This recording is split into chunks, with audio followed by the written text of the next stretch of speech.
વરસાદ અને બરફ બંનેની વાત કરવાની છે, કેમ કે અત્યારે રાજ્યની અંદર સાર્વત્રિક વરસાદો પણ નોંધાઈ રહ્યા છે. ઘણા બધા ખેડૂતો છે વરાપની રાહ જોઈને બેઠા છે. વરસાદ કેટલા દિવસ ચાલુ રહેશે, વરાપ ક્યારથી મળશે, તમામ માહિતી આપવાની છે. સૌપ્રથમ તો આપને એ જણાવી દો કે 3 જુલાઈ 2025 થી રાજ્યની અંદર એક વરસાદનો રાઉન્ડ ચાલુ થયો છે અને આજે 7 જુલાઈ 2025 થઈ આજ દિવસ સુધી, એટલે 3 તારીખથી લઈને આજે 7 તારીખ સુધી રાજ્યની અંદર સાર્વત્રિક વરસાદ છે એ અત્યારે પડી રહ્યા છે. વરસાદો છે એ પણ સારા એવા નોંધાયા છે, જેમાં ખાસ કરીને દક્ષિણ ગુજરાતની અંદર અતિભારે વરસાદો નોંધાયા છે. બીજા વિસ્તારોમાં પણ થોડાક ઓછા તો કોઈ જગ્યાએ મધ્યમ, પણ એકંદરે સાર્વત્રિક લગભગ ગુજરાતના 90% સુધીના વિસ્તારોમાં ખૂબ સારા વરસાદો છે સતત 3 તારીખથી પડી રહ્યા છે. અને આ વરસાદ પડવાનું પાછળનું કારણ પણ આપણે જે રીતે જે સિસ્ટમો આવતી હોય છે આપણે સમજાવ્યું હતું, જે બંગાળની ખાડીમાંથી જે સિસ્ટમ આવી છે જે ગુજરાત ઉપરથી પસાર થાય ને એને કારણે આ વરસાદો પડવાના છે. એટલે હવે વરાપ ક્યાંથી મળશે એ માહિતી આપું એ પહેલા હું આપણે એ જણાવી દઉં કે અત્યારે જે સિસ્ટમ છે એ પશ્ચિમ સૌરાષ્ટ્ર, અરબ સાગરના અમુક ભાગો અને કચ્છના દરિયાઈ કાંઠાના ભાગો ઉપર અત્યારે એ સિસ્ટમ પહોંચી છે. એટલે જે મધ્યપ્રદેશ ઉપરથી આવી ગુજરાત ઉપરથી પસાર થઈ અને કચ્છ ઉપર ને પશ્ચિમ સૌરાષ્ટ્રના ભાગ ઉપર પહોંચી ગઈ છે. સતત અત્યારે એ પશ્ચિમ દિશા તરફ આગળ વધી રહી છે. એટલે આવનારા 24 કલાક દરમિયાન એ સિસ્ટમ છે એ સંપૂર્ણપણે ગુજરાત ઉપરથી પસાર થઈ અને અરબ સાગરમાં આગળ નીકળી જાય તેવી શક્યતાઓ છે. જો કે 24 કલાક સુધી હજુ એ સિસ્ટમ ગુજરાતથી નજીક છે, જેને કારણે ગુજરાતની અંદર આવનારા 24 કલાક દરમિયાન હજુ પણ અમુક જગ્યાએ સામાન્ય, અમુક જગ્યાએ મધ્યમ તો અમુક જગ્યાએ ભારે વરસાદોની શક્યતાઓ છે. પહેલા તો એ જણાવી દો કે જે ભારે વરસાદ એટલે કે સામાન્યથી થોડાક વધારે વરસાદોની જે શક્યતાઓ છે, જેમાં આમ તો આ વર્ષે ચોમાસું ચાલુ થયું ત્યારથી દક્ષિણ ગુજરાતની અંદર વરસાદનું પરફોર્મન્સ એકંદરે સારું રહ્યું છે અને વરસાદની તીવ્રતા છે ત્યાં દક્ષિણ ગુજરાતમાં વધારે રહી છે.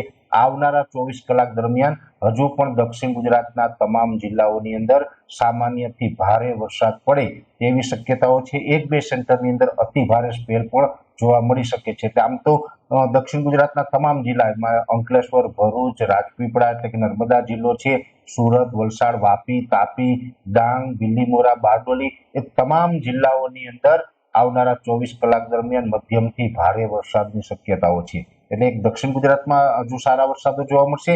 એ પછી પશ્ચિમ સૌરાષ્ટ્ર, જેમાં દ્વારકા, જામનગર અને પોરબંદર આ 3 વિસ્તાર એવા છે કે આ સિસ્ટમ છે એ અરબ સાગરમાં અત્યારે આગળ વધી રહી છે. આ પશ્ચિમ સૌરાષ્ટ્રના ભાગોથી ઘણી નજીક છે અને આઉટર ક્લાઉડ છે એ અત્યારે પશ્ચિમ સૌરાષ્ટ્ર ઉપર છે. એટલે આવનારા 24 કલાક દરમિયાન આવતીકાલે 8 જુલાઈ 2025 છે, 8 જુલાઈએ મોડી રાત સુધી પશ્ચિમ સૌરાષ્ટ્રના દ્વારકા, જામનગર અને પોરબંદર જિલ્લાની અંદર પણ હજુ સારા વરસાદો નોંધાય તેવી શક્યતાઓ છે. અમુક ગ્રામ્ય વિસ્તારમાં હળવા ઝાપટા, કોઈ જગ્યાએ ભારે ઝાપટા અને અમુક જગ્યાએ ભારેથી થોડોક સારો વરસાદ પડે તેવું એક અનુમાન છે. બીજો વિસ્તાર છે કચ્છ જિલ્લાનો. કચ્છ જિલ્લાના પણ દરિયાઈ કાંઠાના વિસ્તાર, જેમાં નલિયા, માંડવી, મુન્દ્રા, કંડલા આ જે દરિયાઈ કાંઠાના વિસ્તારો છે એ તમામ વિસ્તારોની અંદર પણ 24 કલાક સુધી હજુ સારા વરસાદો પડે તેવી શક્યતાઓ છે. જોકે કચ્છની અંદર છેલ્લા 24 કલાકની અંદર સારા વરસાદો પડ્યા છે અને હજુ પણ 24 કલાક દરમિયાન સારા વરસાદો પડે તેવું અનુમાન છે. આજે 3 સેન્ટર બતાવ્યા છે, પશ્ચિમ સૌરાષ્ટ્ર, કચ્છના દરિયાકાંઠાના ભાગ અને દક્ષિણ ગુજરાતના વિસ્તાર, તેમાં હજુ સારા વરસાદો પડશે. બાકી ગુજરાતના બીજા વિસ્તારો છે તેમાં હળવા, મધ્યમ ને અમુક જગ્યાએ ભારે ઝાપટા પડે તેવી શક્યતાઓ છે, જેમાં સૌરાષ્ટ્રના તમામ જિલ્લાઓ આવી જાય, જેમાં મોરબી, સુરેન્દ્રનગર હોય, રાજકોટ, બોટાદ, ભાવનગર, અમરેલી, ગીર સોમનાથ, જુનાગઢ એ તમામ વિસ્તારોની અંદર હળવા ભારે ઝાપટાઓ છે એ હજુ નોંધાશે. એ પછી જે ઉત્તર ગુજરાતના જે ભાગો છે જેમાં વાવ, થરાદ હોય, બનાસકાંઠા, સાબરકાંઠા છે, પાટણ, મહેસાણા છે, ત્યાર પછી જે આ પાટણ અને જે બનાસકાંઠાના જે અમુક વિસ્તાર છે, વાવ, થરાદ હોય કે રાધનપુર હોય, દિયોદર, ભાભર હોય, લાખણી, સમી હોય કે સંતરામપુર હોય, આ તમામ વિસ્તારોની અંદર હળવા ભારે ઝાપટાઓ છે એ નોંધાતા રહેશે. મધ્યપ્રદેશ બોર્ડર લાગુ વિસ્તારે ભારે ઝાપટાઓ નોંધાતા રહેશે. મધ્ય ગુજરાતનું વિરમગામ, સાણંદ, આણંદ, નડિયાદ, ખેડા, વડોદરા, અમદાવાદ, ગાંધીનગર, કપડવંજ આ તમામ વિસ્તારોની અંદર છૂટાછવાયા સામાન્ય ઝાપટા હશે. એટલે મેં આપને જણાવ્યું એમ ઓલ ઓવર ગુજરાતમાં કોઈ જગ્યાએ સામાન્ય અને અમુક જગ્યાએ ભારે ઝાપટાઓ છે આવનારા 24 કલાક દરમિયાન જોવા મળે તેવું એક અનુમાન છે. આ સિસ્ટમ છે 8 તારીખે મોડી રાત સુધીમાં ગુજરાતથી ઘણી આગળ નીકળી જશે, પશ્ચિમ તરફ ગતિ કરી જશે. એટલે આ 700 એચપીએ લેવલથી આ સિસ્ટમ પસાર થઈ જશે. પછી 9 તારીખેથી વરસાદની તીવ્રતા અને વરસાદના વિસ્તારોમાં ઘટાડો થશે. એટલે કે જે 700 HPA લેવલથી જે સિસ્ટમ પસાર થઈ છે, જેને કારણે 850 HPA લેવલે ખૂબ માત્રામાં ભેજ અને અમુક વાદળો છે એ રહી ગયેલા હોય. એટલે 9, 10 અને 11 તારીખ એમ 3 દિવસ સુધી હળવા છૂટાછવાયા ઝાપટાઓ અને કોઈ જગ્યાએ ભારે ઝાપટા નોંધાય. જોકે વરસાદની તીવ્રતા અને વિસ્તારો ઘટી ગયા હશે, પણ છતાં પણ 9, 10 અને 11 તારીખ સુધી રાજ્યભરની અંદર છૂટાછવાયા વરસાદો છે એ ચાલુ જ રહેશે. અને એકંદરે 11 તારીખ સુધી હજુ પણ આ વરસાદની રાઉન્ડ છે એ ચાલુ રહે તેવું ગણી શકાય.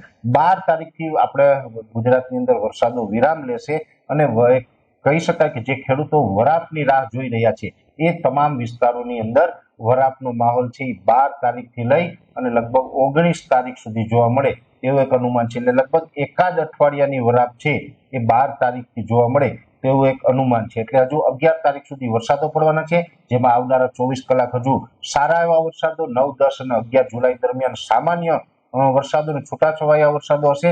12 થી 19 તારીખ સુધી વરાપ જોવા મળે.